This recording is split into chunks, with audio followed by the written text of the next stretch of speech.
Hello, and welcome to Obscure History. Today's video is part 2 of my ongoing series on the juggernaut of the Hellenistic era, the Seleucid Empire. In this video, we will cover the successor to the victorious Seleucus, Antiochus I.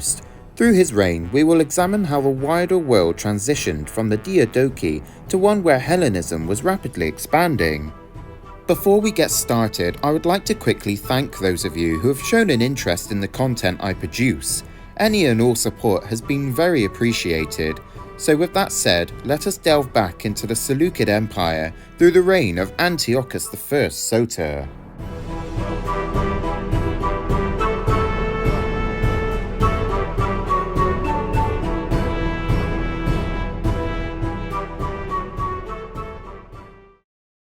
Born in the year 324 BC, Antiochus was the firstborn son of the dynast's founder, Seleucus I Nicator, and the Sogdian noblewoman Apama. From that union, Antiochus had a younger brother named Achaeus, who would also enjoy the benefits of being a nobleman owning vast estates in Anatolia once the Seleucids took control over the majority of that region. As far as we can tell, Achaeus would respect his older brother's seniority, and the two would work closely with one another throughout their lifetimes.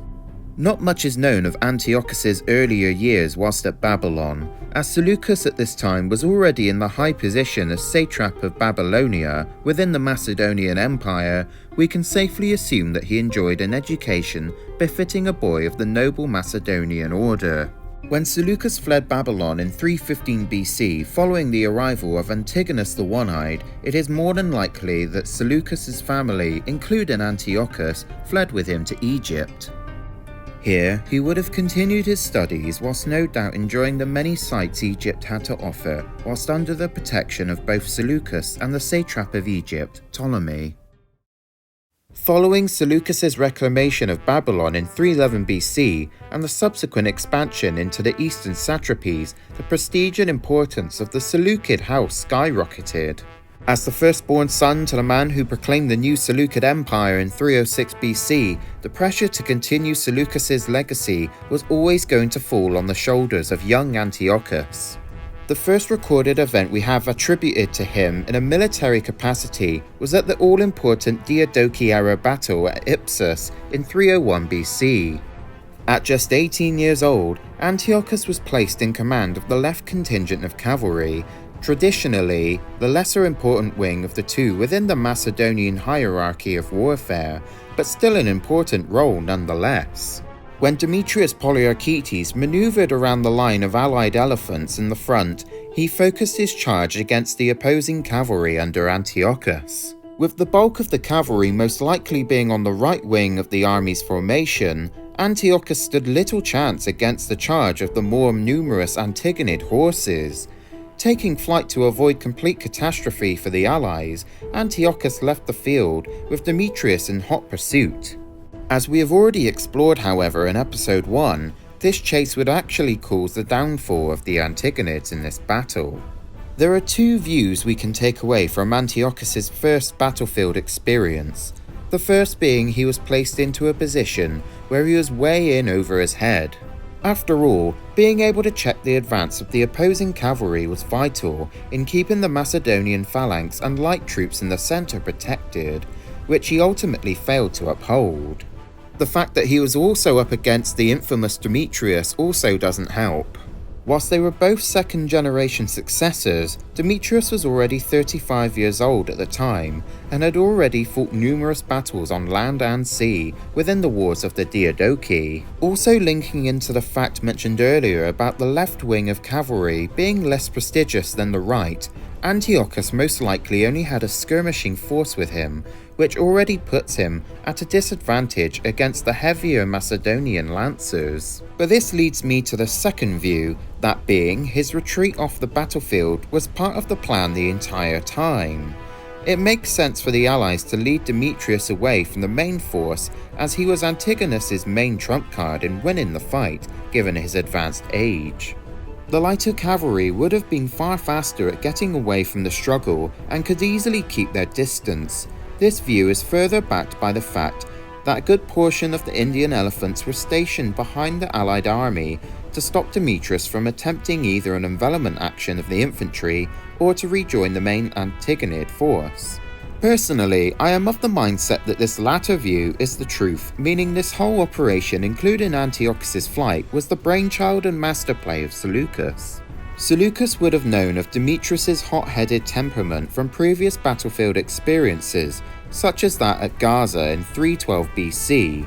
I believe that despite the initial appearance of his cowardice, Antiochus played his part well in bringing about the downfall of the Antigonids at Ipsus. Sources on Antiochus's immediate activities after Ipsus are silent until 294 BC.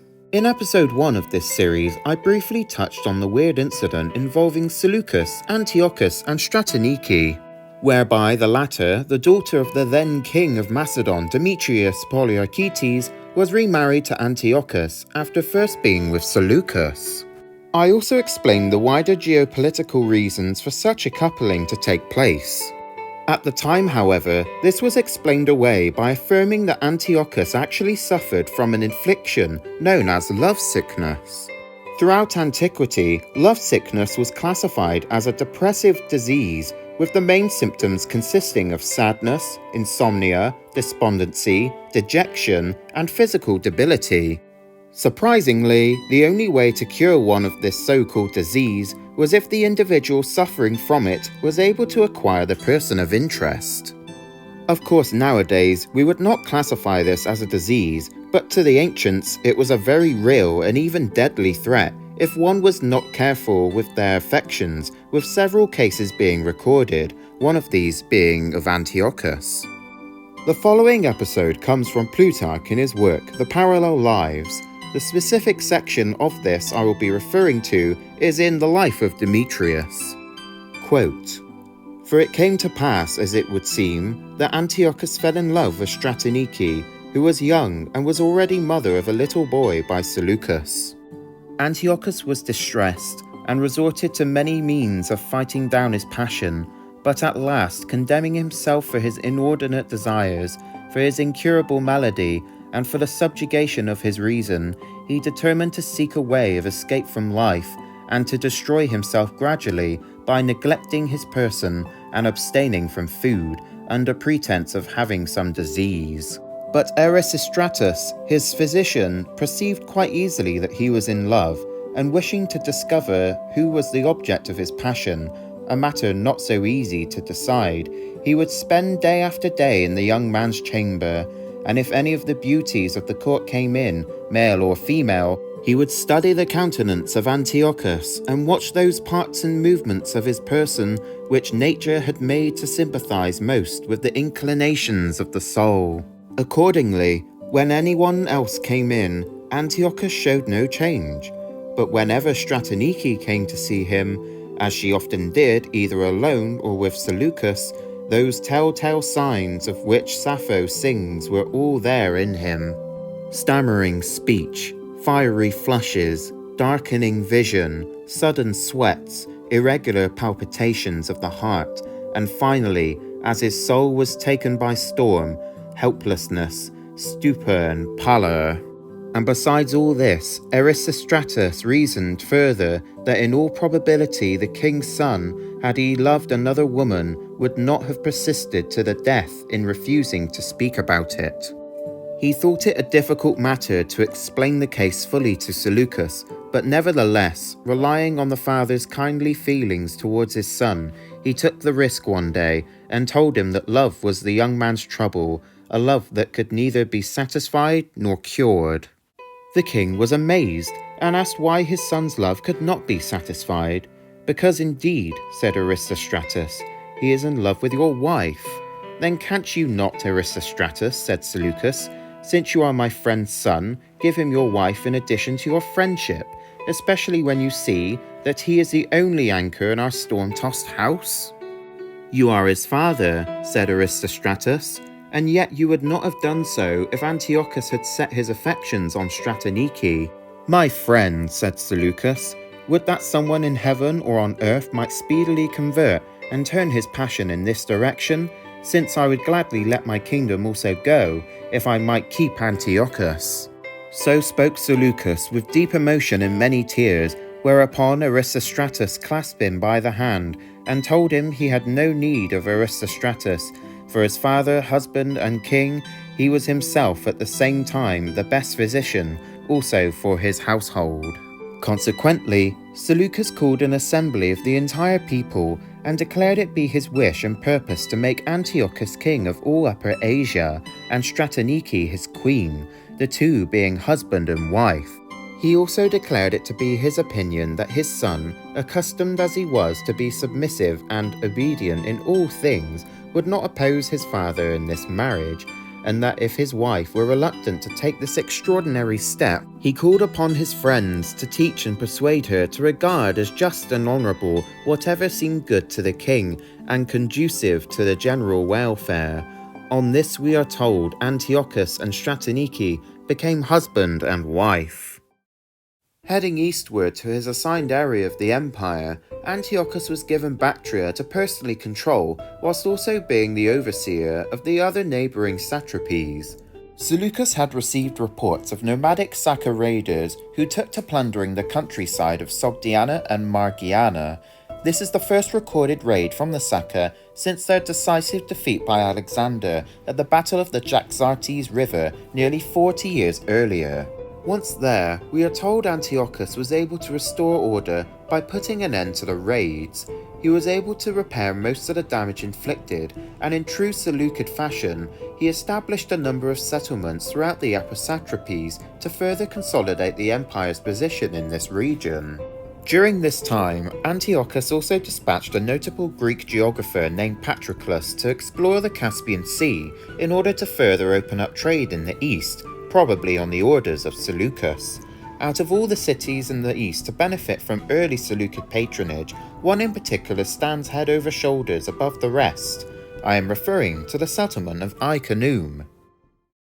Located in the Takhar province of Afghanistan, which in ancient times would have been in the region of Bactria, Ai-Khanoum is the modern name given to the site by the local people. We are not sure what the original name was, but the name Ai-Khanoum is Uzbek, which roughly translates to Lady Moon.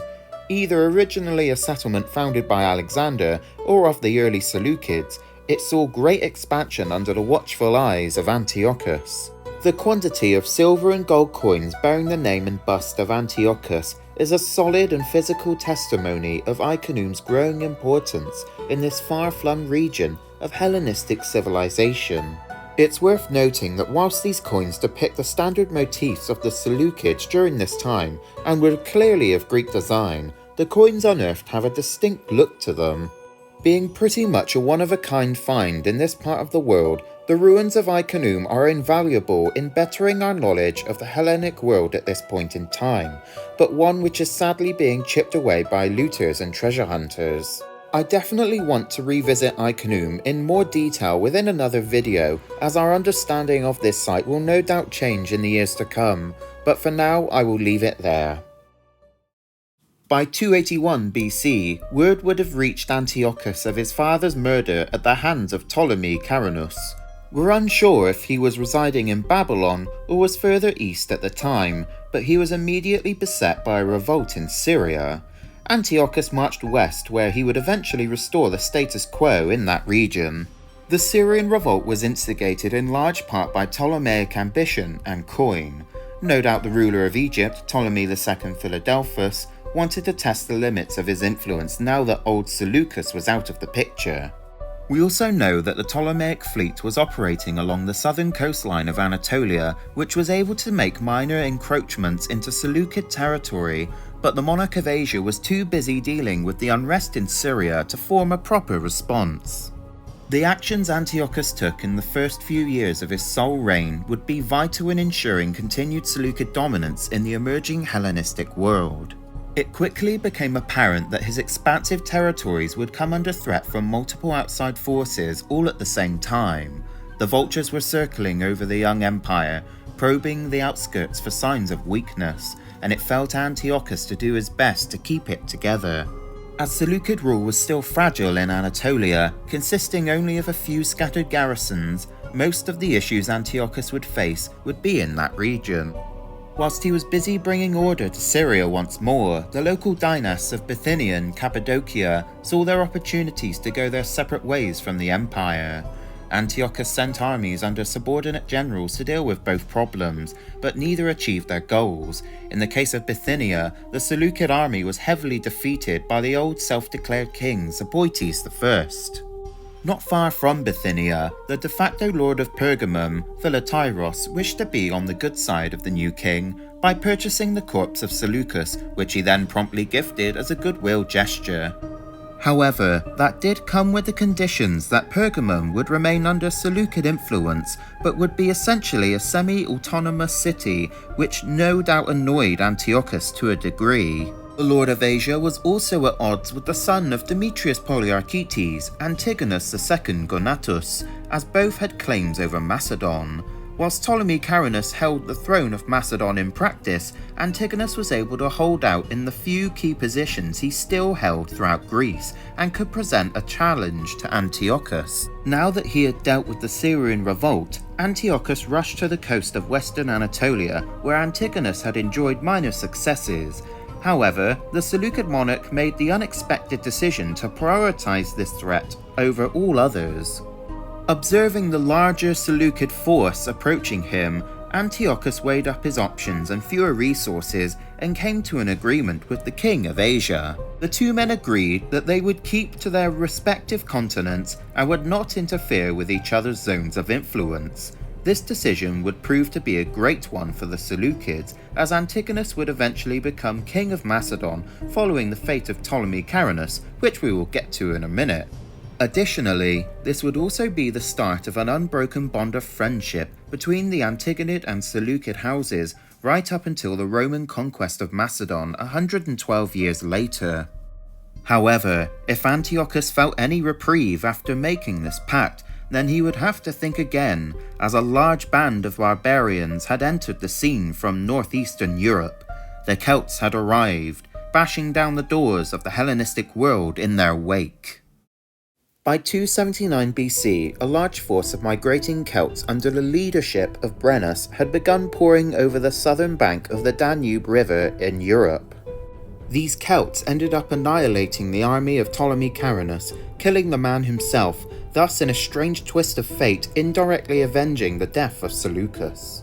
However, three of these tribes, collectively known as the Galatians, would choose a different path.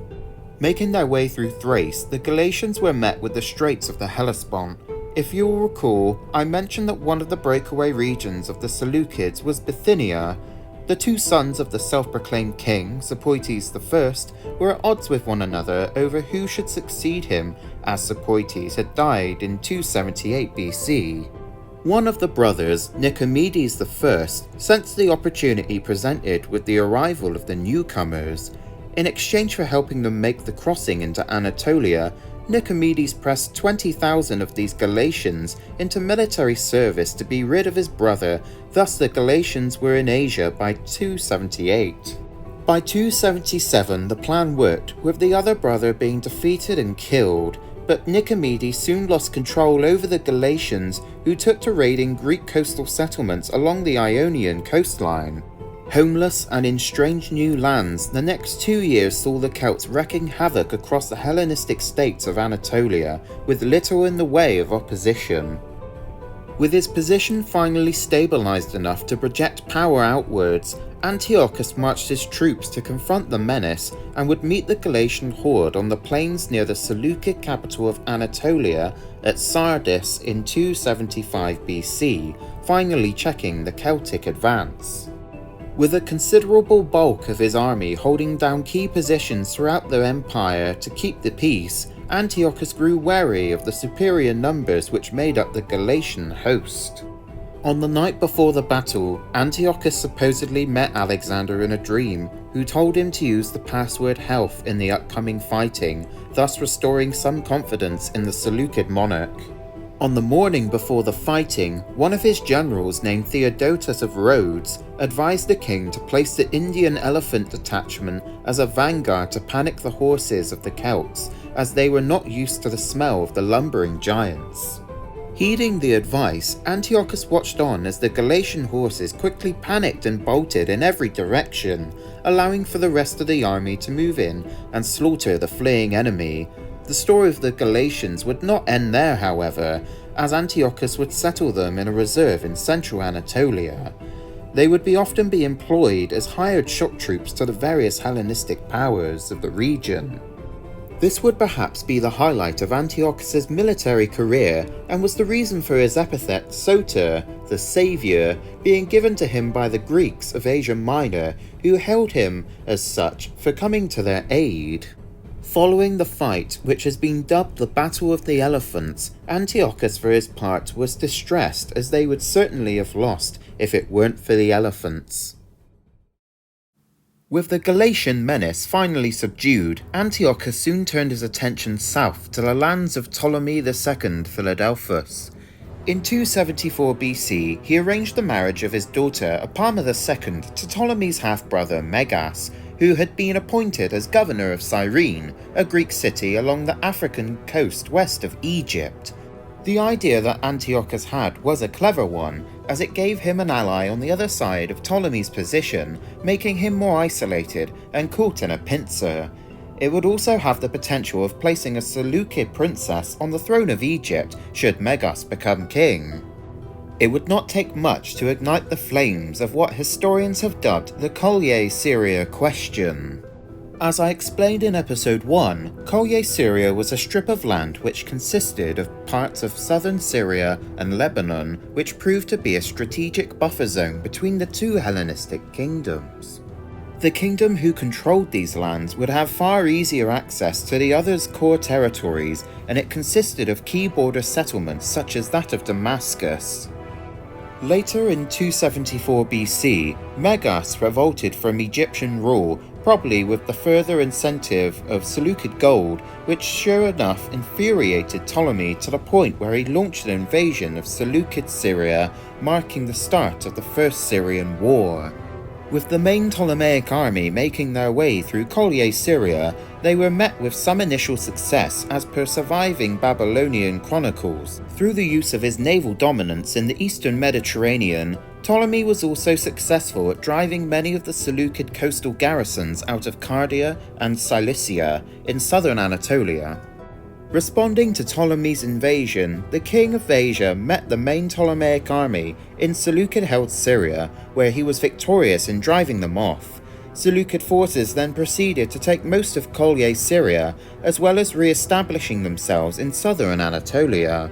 News of these events sent Ptolemy into a panic, which led him to spend the winter of 274 reinforcing the defences of the Nile Delta, as he feared a Seleucid counterattack into Egypt itself. Despite some initial setbacks, all seemed to be going well for Antiochus in this Syrian war, but an outbreak of plague combined with some minor Ptolemaic victories stopped the Seleucid advance.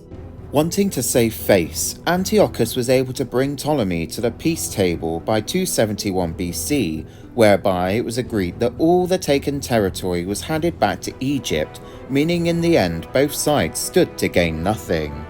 That last part pretty much sums up the Syrian wars in a nutshell, as border towns would perpetually change sides, but nothing really happens to drastically redraw the map. The First Syrian War may be over, but don't worry, there will be plenty more to follow.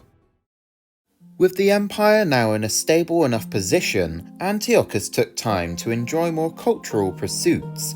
This involved a number of trips to Mesopotamia, where he enjoyed the pleasures of Babylon. Throughout his lifetime, Antiochus had a fascination with the Babylonian religion, with its various cults. Within the clay cylinder of Antiochus, located in the British Museum, we are told that he frequently visited Babylon, where he took a keen interest in the Babylonian cults of Sin and Marduk. Written in the Akkadian script, it details how he personally laid the foundations of the restored temples of Izagila and Ezida, whilst carefully observing and respecting all the old traditions of the city. It also lists the many titles bestowed onto him by the Babylonians. These include the lofty titles of the Great King, the Mighty King, King of the World, King of Babylon, King of all countries. One title that easily stands out from the rest is King of the Universe, with its first recorded use by the very first Akkadian ruler Sargon the Great in the 2000s BC. Antiochus I would be the last recorded holder of this already ancient title, although later Seleucid monarchs may have also claimed it. I encourage you to read the full translation of the Cylinder of Antiochus in your own time, as it makes for a fascinating read. By either 267 or 266 BC, Antiochus ordered the death of his own eldest son, named Seleucus. He had been appointed viceroy of the East in 275, and was thus presumably the heir apparent to become the next Basileus. We have no surviving sources to indicate why relations between the two soured to such a point, but the charge brought against the prince seems to be one of treason against his own father. This now meant that his second son, also named Antiochus, would become the new heir apparent. And yes, unfortunately for us modern people researching this empire, most Seleucid monarchs will either be named Seleucus or Antiochus, with a few exceptions later on. In 263 BC, Philotyros of Pergamum died and was succeeded by his nephew, Eumenes I.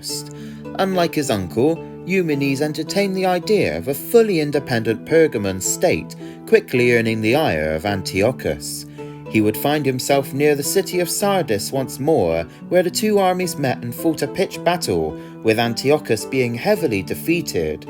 Eumenes was able to establish Pergamon as a regional power in its own right, whilst Antiochus would not live to see another fight. On the 2nd of June in 261 BC, Antiochus I Soter of the Seleucid Empire died, most likely from exhaustion, at the age of 63. Odds are he likely died while staying at Sardis to prevent it from falling to Pergamene forces. Luckily for the empire, the royal authority would successfully and peacefully transfer over to his youngest son and heir, Antiochus II. As the immediate son and successor to Seleucus I Nicator, Antiochus was always destined to fill the boots of a titan. Despite his setbacks, he was able to hold together his territories for the most part. The young Seleucid Empire may well have splintered apart had someone far weaker had control of the helm. Right from the beginning, his goal was always going to be retaining what he already possessed through damage control.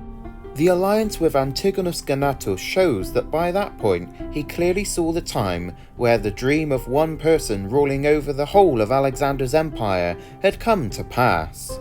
By the end of his 20-year-long reign, the Seleucid Empire was still the preeminent power of the emerging Hellenistic world, and it proved to be better off for it in most respects. One criticism which could be raised during his reign would be that he could have been better at delegating commands to more competent individuals, such as when the client states of Bithynia and Cappadocia broke off from the empire, but the Seleucid administration of those regions was still in its early infancy once he assumed power anyway. An argument can definitely be made for most of the blame for this going to Seleucus for not staying in Anatolia longer in order to better consolidate those areas in the first place. However, the defeat against Pergamum should land squarely on the shoulders of Antiochus, as under the Attalid dynasty, Pergamum would prove to be a continual nuisance for the empire in the west, so much so that they would ultimately become an ally of the Roman Republic against the empire, allowing them to get their foot past the doorway into Asia. Going back to the positives, he can clearly be seen working hard to further integrate the Greco-Macedonian settler class with that of the native populace through building programs and the careful observing of older duties which he was expected to perform given he was the overlord of Asia. Cannot forget, however, that practically all Seleucid monarchs identified first and foremost as Macedonian. Many of the other Hellenistic monarchs of his time, such as Antigonus Gonatus and Ptolemy Philadelphus, preferred to wage war through their generals. Antiochus, meanwhile, always took the lead from the front whenever possible, facing the enemy head-on alongside his soldiers. This was in keeping with the old-school Macedonian warrior king tradition, such as the likes of Philip, Alexander, and indeed his own father. It is fair to say that as someone who knew many of the original Theodoki, Antiochus was far more similar to the people of that generation rather than his own. I'd like to thank all of you again for checking out the channel. I've been greatly encouraged by the comments people have made, and I'm still very much enjoying the production of these longer format videos. Next time, Antiochus II Theos will instigate the Second Syrian War with the Ptolemies, which will lead to rampant intrigue within the Seleucid house, whilst far off in the eastern satrapies, rebellions are brewing. If you have enjoyed this video, why not leave a like and perhaps a comment? Until next time, this has been Obscure History.